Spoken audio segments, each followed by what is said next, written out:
대한민국은 주가 조작의 나라인가? 전직 대통령도 주가 조작범이었고 현직 대통령 부인도 주가 조작범 혐의를 받고 있습니다. 김건희 여사의 도이치모터스 주가 조작 의혹을 검찰이 털어준 것은 사법정의 질서를 흐트렸다는 것도 대단히 큰 문제이지만 한국 주식시장을 교란시키고 한국의 경제 발전을 막는 매우 위험하고도 국익에 반하는 일을 했다 이렇게 생각합니다. 주식시장은 신뢰가 생명입니다. 주가 조작을 하는 대한민국 증시에 뛰어들 외국 자본이 있겠습니까? 그것도 문제지만 다른 사람도 아닌 대통령 부인이 주가 조작을 한 것에 대해서 대한민국의 검찰이 혐의 없다라고 처분하는 걸 보면서 대한민국 주식시장을 과연 믿을 수 있을까요? 저는 이것이 더 큰 대한민국에 해악을 끼친 김건희 여사의 주가 조작이고 대한민국 검찰이다. 이렇게 생각합니다. 총장, 예. 오늘 종합 주가 지수가 얼마인지 아십니까? 관심이 없겠죠? 2579입니다. 김건희 여사 주식 이 사건을 검찰이 제대로 처리했다면 저는 3천도 넘어갈 수 있겠다 이렇게 생각합니다. 그런 면에서 김건희 여사 주가 조작도 나쁜 일이지만 검찰은 대한민국 경제에 매우 나쁜 짓을 했다 이렇게 생각을 합니다. 김건희를 위한 검찰의 불기소 변명문을 하나 읽어드리도록 하겠습니다. 총장 잘 들으세요. 2010년 11월 1일 3,300개 8만 개 검찰은 권오수 측의 연락을 받고 매도 주문을 냈다고 추정되지만 권오수가 매도 요청했다는 사실을 부인하고 있고 도이치모터스 주식이 상승세여서 이 부분이 중요합니다. 상승세여서 매도 적기였기 때문에 권오수 등과 공모하여 시세 조정 등 범행에 가담했다고 단정하기 어렵다라고 했습니다. 눈물겼습니다. 대한민국 검찰이 언제부터 범죄 혐의자의 말을 받아쓰기 100점 합니까? 주식이 상승세에서 매도 적기였기 때문에 매도했다는 겁니다. 지금. 진실을 매도하지 마세요. 자, 그러면 검찰이 적어도 이런 변명과 거짓말이 맞으려면 다음 질문에 답해야 됩니다. 김건희 씨는요. 그 매도한 날 8만 주 3,300에 매도한 날 같은 날 다시 주식을 사들여요. 매도에 적기여서 매도했다고 변명을 해줬는데 미안하게도 그날 김건희 여사는 다시 주식을 삽니다. 얼마에 사냐? 미래에셋증권 계좌를 통해 5만 3,500주를 3,409원에 삽니다. 더 높은 가격에 사요. 매도 적기인데 매도해서 의혹이 없다고 검찰이 털어줬는데 왜 이 사실은 설명하지 않습니까? 같은 날 다시 더 높은 가격으로 매수를 해요. 이거 어떻게 설명하겠습니까? 그래서 결국 2010년 10월 28일부터 11월 중순까지 김건희 씨는 미래에셋대우 계좌를 통해 도이치모터스 주식 47만여 주를 꾸준히 사들여요. 매도 적기인데 왜 꾸준히 47만 주를 사들입니까? 그래서 결국 11월 하순부터 돌연 또 매도로 전환해서 2011년 1월 13일까지 미래에셋 대우와 DS 계좌 등을 통해서 모두 57만여 주를 팔아버립니다. 그래서 얼마를 벌었느냐?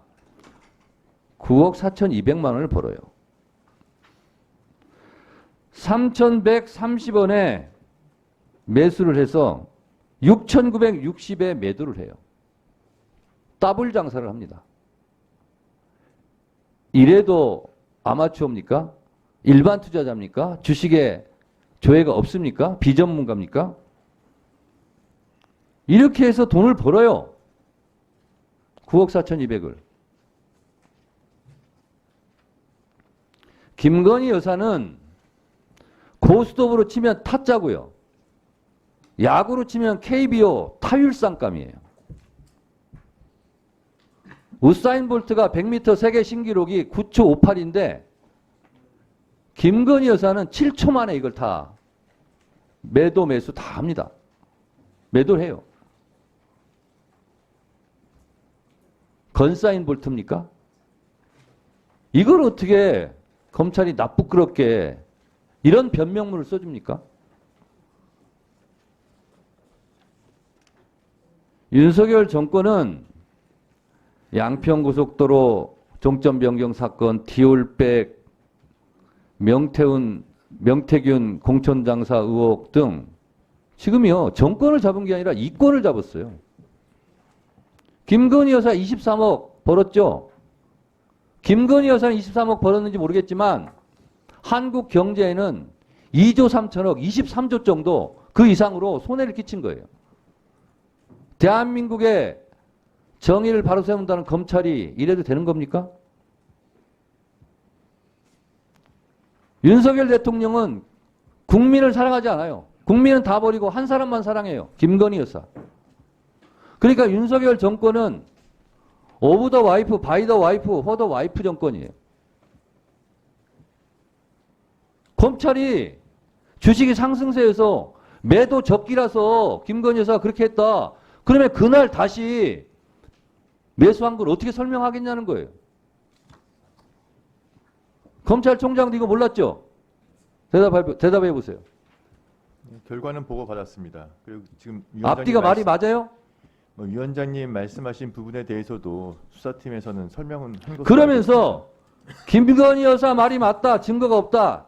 27번을 되풀이해요. 뚜렷한 자료 없다. 15번을 얘기해요. 검찰. 뚜렷한 증거가 없죠. 증거가 나올까 봐 압수수색을 못했으니까. 당연한 거 아닙니까? 김건희 여사 말이 맞다고 해줘야죠. 안 맞으면 큰일 나니까. 감옥 가니까. 증거와 법리로 불기소한 게 맞아요. 증거와 법리대로 하면 기소하고 감옥 가야 되니까. 그러니까 털어준 거죠. 검찰의 흑역사입니다. 총장 할 말 있으면 한번 해보세요.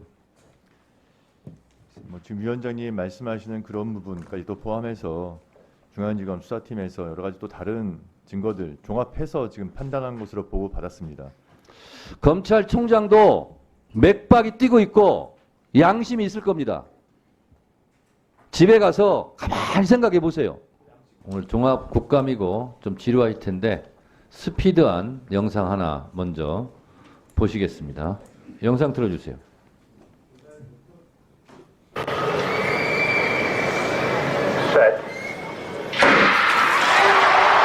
Safa Paul ist der schnellste aus den Blöcken. Jetzt kommt er und jetzt ist Usain Bolt nicht zu halten. Nein.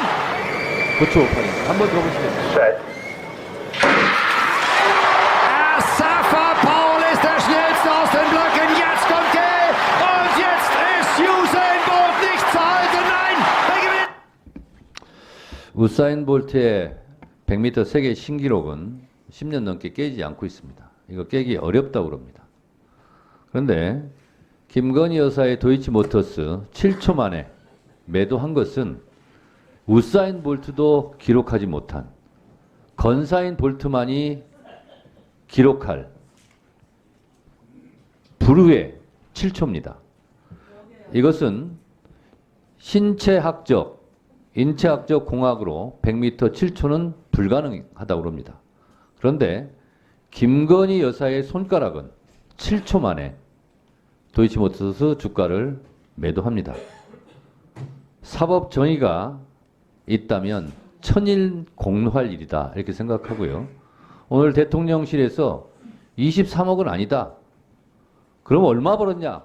그거는 말씀드릴 수 없다 그랬는데 박지원 의원께서 저한테 오셔서 검찰 불기소 설명문에도 23억이 있다고 그럽니다.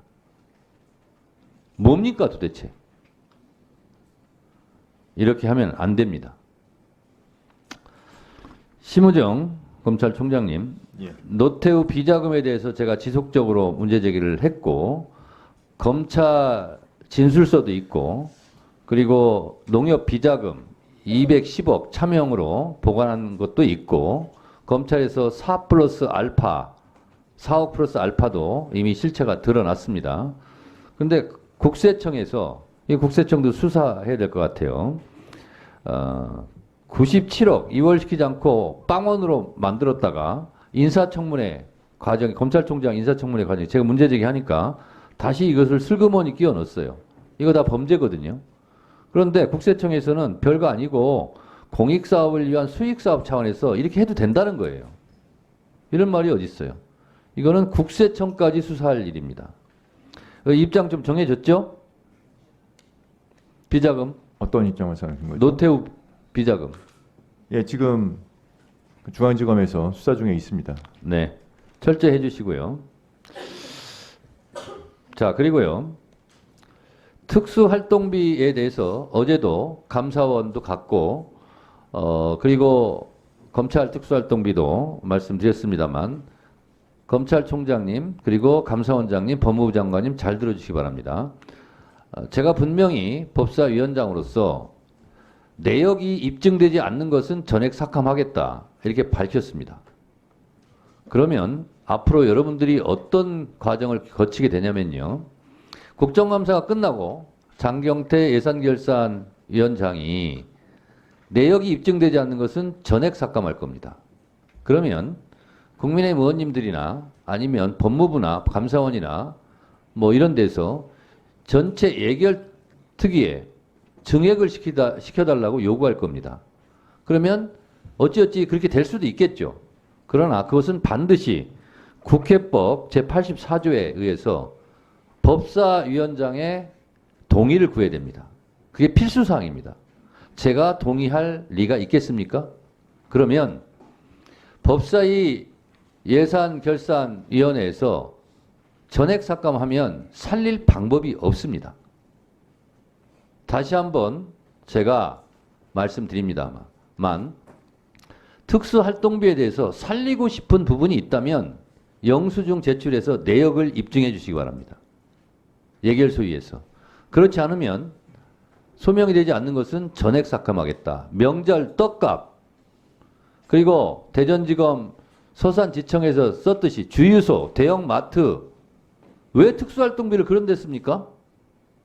이런 것은 전액 삭감하겠다는 겁니다.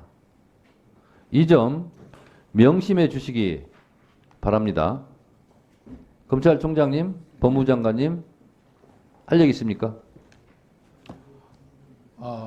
위원장님께서 말씀하신 특수활동비 집행 내역을 제출하라고 말씀하신 것에 대해서 흡족하게 제출하지 못한 것에서 대단히 죄송합니다. 자, 그러면 예결 소위 하기 전까지 최선을 다해서 특수활동비 내역에 대해서 입증하기 위해서 노력해 주시기 바랍니다. 아니면 입증 안 된 것은 감사원 포함해서 다 전액 삭감하겠다 이런 말씀 드리고, 감사원에서 조금 아까 또 입장문을 냈던데 참 딱합니다. 감사원. 여야 합의가 없었기 때문에 회의록을 제출하지 못했다. 여야 합의가 있었으면 제출을 했을 거다라는 취지로 얘기했어요. 그러면서 감사원 독립성 때문에 그렇다는 거예요. 그러면 여야 합의를 하면 감사원의 독립성을 무너뜨려도 된다는 논리입니까? 이런 논리가 어디 있어요? 어제도 제가 계속 얘기했듯이 여야 합의 이런 건 법에 나와 있지 않아요. 국회법에서 제출하라니까 제출하라는 거예요. 스스로 눈을 찌르는 그런 허무맹랑한 논리를 말씀하시는데, 국감이 끝나고 적절한 시기에 감사원 개혁안에 대해서 법사위 차원에서 토론회를 개최하도록 하겠습니다. 그때 나와서 또 하실 말씀 있으면 하시기 바랍니다. 대한민국은 법치 국가입니다. 모든 법의 으뜸은 헌법입니다. 대한민국 5천만 국민들의 주의 주장이 있을 때 대한민국은 이렇게 가자라고 방향과 정체성을 정해놓은 대국민 합의서가 헌법이라고 저는 생각합니다. 광화문 교보문고에 가면 사람이 책을 만들고 책이 사람을 만든다라는 문구가 있습니다. 국회가 법을 만들고 법은 국가의 질서를 만듭니다. 모든 국민이 법을 지켜야 되겠지만 가장 모범적으로 법을 지켜야 되는 사람을 꼽는다면 단연 국가 원수이자 행정부 수반인 대통령일 것입니다. 대통령이 법을 어기고 나서 대통령 가족이 법을 어기고 나서 국민들에게 법을 지키라라고 말하는 것은 형용 모순이 될 것 같습니다. 윤석열 대통령은 대선 때 선거는 패밀리 비즈니스다라는 매우 충격적인 말을 한 적이 있습니다. 세상을 놀라게 했고 저도 놀랐습니다. 그것이 사실이 아니기를 바랐습니다. 그러나 윤석열 대통령 취임 이후 이채 양명주, 김명관 등 수많은 패밀리 비즈니스와 얽힌 사건들이 빈번히 발생했습니다. 대통령 일가의 사적 욕망을 위해서 공적 영역인 법치주의를 훼손해서는 절대로 안 될 것이다 라고 저는 생각합니다. 대통령은 헌법 69조에 적시된 대로 나는 헌법을 준수하고 국가를 보위하며 라고 취임 선서를 합니다. 박근혜 전 대통령은 헌법 수호 의지가 없다 하여 탄핵되었습니다. 이런 대통령이 탄핵되는 불행한 역사는 다시 반복되어서는 안 됩니다. 대통령 개인도 불행이고 국민도 불행이고 국가도 불행입니다. 그러지 않았으면 좋겠습니다. 결국은 대통령이 헌법과 법 질서를 모범적으로 지키는 것, 그것이 임기를 보장하는 지름길이 될 것입니다. 민심이 천심이라고 했습니다. 국민과 정권이 싸우면 끝내 항상 국민이 이겨왔습니다. 정권은 국민과 싸우려 해서는 절대로 안 될 것입니다. 순천자는 흥하고 역천자는 망한다고 했습니다. 이 상식적이고 평범한 진리를 윤석열 정권이 명심하고 역사의 교훈을 가슴속에 새기는 그러한 법사위의 국정감사가 되었으면 좋겠다 하는 바람이 위원장으로서 마지막 발언입니다. 감사합니다.